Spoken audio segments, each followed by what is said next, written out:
அடுத்த சகோதரர் கேட்டிருக்காங்க, நாய் பன்றி இஸ்லாத்தில் கூடாது, காரணம் என்ன அப்படின்னு கேட்டிருக்காங்களாம். அதே மாதிரி இன்னொரு சகோதரர் கேட்டிருக்காரு, நாய் வளர்க்கலாமா அப்படின்னு சொல்லி. இந்த நாய் பன்றிக்கு ஏன் இஸ்லாத்துல இவ்வளவு அழுத்தமான முக்கியத்துவம் கொடுத்து அது நஜீஸு, அது ரொம்ப மோசம் சொல்லப்பட்டிருக்குது அப்படின்னு சொன்னா, எனக்கு பெரிய முக்கியத்துவம் ஒன்றும் கொடுக்கலங்க. நல்லா புரிஞ்சுங்க, நாய்க்கோ பன்றிக்கோ இஸ்லாத்துல பெரிய முக்கியத்துவம் கொடுத்து இது பெரிய ஹராமும். அல்லாஹ் ஹராமாக்கப்பட்ட வஸ்துக்கள்ல பன்றியும் ஒன்னா சொல்றான். ஹராமாக்கப்பட்ட வஸ்துக்கள்ல ஹராமாக்கப்பட்ட இறைச்சிகள்ல பன்றியுடைய இறைச்சியும் அல்லாஹ் ஹராமுங்கிறான். இது கூடாது, ஹராம். எத்தனையோ ஹராம் இருக்குது, சாப்பிடக்கூடாது பிறர்கள், அதுல ஒன்று பன்றின்னு சொல்றான். சரி, நாய் என்ன? அந்த பன்றி மற்றபடி அது அது பேரை சொல்றதே பெரிய பாவம், அது கட்டக்கால்னு சொல்லணும், அது பன்றி ரொம்ப, அப்படி யார் சொன்னது? அதெல்லாம் பன்றியுடைய பேரையே சொல்லக்கூடாது அல்லாஹ் குர்ஆன்லயே சொல்றான். பன்றியோட பேரை குர்ஆன் ஓதும்போது பன்றிங்கிற வார்த்தை நீங்க சொன்னீங்கன்னா 70 நன்மை உங்களுக்கு. ஏன்னா அது ஹின்சீர் அப்படிங்கிற வார்த்தைக்கு 7 எழுத்து. ரசூலுல்லாஹி ஸல்லல்லாஹு அலைஹி வஸல்லம் சொல்றாங்க, குர்ஆன் ஓதும்போது ஒவ்வொரு எழுத்துக்கு 10 நன்மை. அது ஹின்சீர்ங்கிற வார்த்தை சொன்னா 70 நன்மை உங்களுக்கு. பன்றிங்கிற வார்த்தை சொன்னீங்கன்னா குர்ஆன்ல பெரிய பன்றியில பெரிய தடை செய்யப்பட்ட ஹராமாக்கப்பட்ட ஒன்று பன்றி, அவ்வளவுதான். அது நஜீஸுங்குது, கோழி தான் நஜீஸுங்குது. எத்தனையோ கோழி, நாட்டுக்கோழி நஜீஸுங்குது, கிராமங்கள வீட்டில் வளர்க்குற கோழி நஜீஸ் போகுது.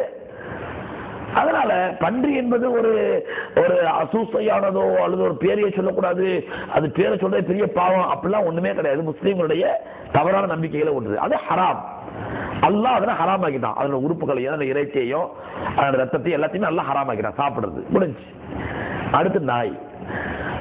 நாயை பத்தி ரசூலுல்லாஹி ஸல்லல்லாஹு அலைஹி வஸல்லம் ரொம்ப வன்மையா கண்டிச்சிருக்காங்க. என்னன்னு சொன்னா, உங்களுடைய பாத்திரத்திலே தண்ணி வச்சிருக்கீங்க, அந்த தண்ணியில நாய் நாக்கு போட்டுருச்சுடா, நாய் வாய் போட்டா அந்த தண்ணீரை பயன்படுத்தாதீங்க, கீழே கொட்டிடுங்க. கொட்டிட்டு அந்த பாத்திரத்தை 7 முறை கழுவுங்கள். 7வது முறை மண்ணு போட்டு கழுவுங்க. சில ரிவாயத்துல 8வது முறை 7 முறை கழுவிட்டு 8வது முறை மண்ணு போட்டு தேய்ச்சி கழுவுங்க அந்த பாத்திரத்தை. அப்படி என்னங்க அது? நாய்க்கு அப்படின்னு பெரிய தீண்டத்தகாத தீட்டு வந்துருச்சு, தீண்டாமை வந்துருச்சு. நாய் ஒரு நல்ல பிராணி தானே, நன்றியுள்ள பிராணி தானே, அதே இஸ்லாம் இவ்வளவு வன்மையா கண்டிக்குது. நல்லா புரிஞ்சுக்க, பன்றி எந்த அளவு கண்டிக்கல. பன்றி இறைச்சி சாப்பிடுறது ஹராம்னு அல்லாஹ் சொல்றான், அவ்வளவுதான். மற்ற எத்தனை மிருகங்கள் பன்றி ஒண்ணு. ஆனா நாயை பொறுத்தவரை அல்லாஹ் ஸ்பெஷலா சொல்றான், அல்லாஹ் தூதர் ஸல்லல்லாஹு அலைஹி வஸல்லம் ஸ்பெஷலா சொல்றாங்க, நாய் என்பது அவ்வளவு மோசமானது. இன்னைக்கு நீங்க பாக்குறீங்க, நாயினுடைய எச்சில் படுறது அவ்வளோ நஜீஸ், அசுத்தம் ரசூலுல்லாஹ் சொன்னாங்க. ஆனா இன்னைக்கு விஞ்ஞானிகள் கண்டுபிடிச்சிருக்காங்க, நாயுடைய எச்சில் எவ்வளவு விஷத்தன்மை வாய்ந்தது. அது பாய்சன். அது நீ நாய் கடிச்சதுண்டா, சாதாரண மற்ற மிருகங்களை கடிக்கிறது, நாய் கடிக்கிறதுங்கிறது அவ்வளவு ஒரு மோசமான நோய். ரேபிஸ், வெறிநாய் கடி. 10 ஊசி போடணும், 12 ஊசி போடணும்னு சொல்றாங்க. அந்த வெறிநாய் கடியால ஏற்படக்கூடிய பாதிப்பு அவ்வளவு பெரிய பாதிப்பு.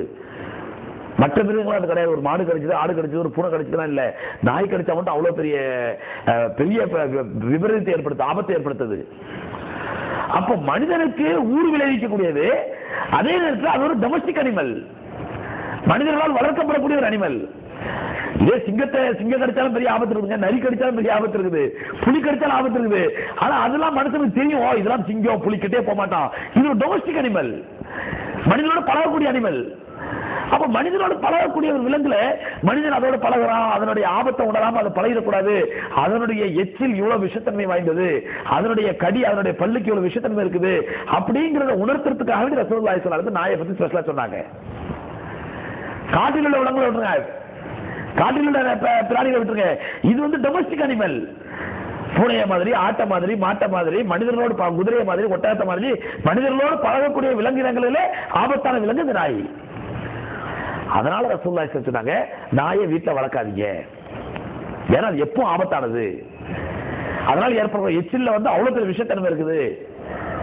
நீ டாக்டர் சொல்றாங்க நாக்கினுடைய எச்சி எவ்வளவு விஷத்தன்மை வாஞ்சதுன்னு சொல்லி.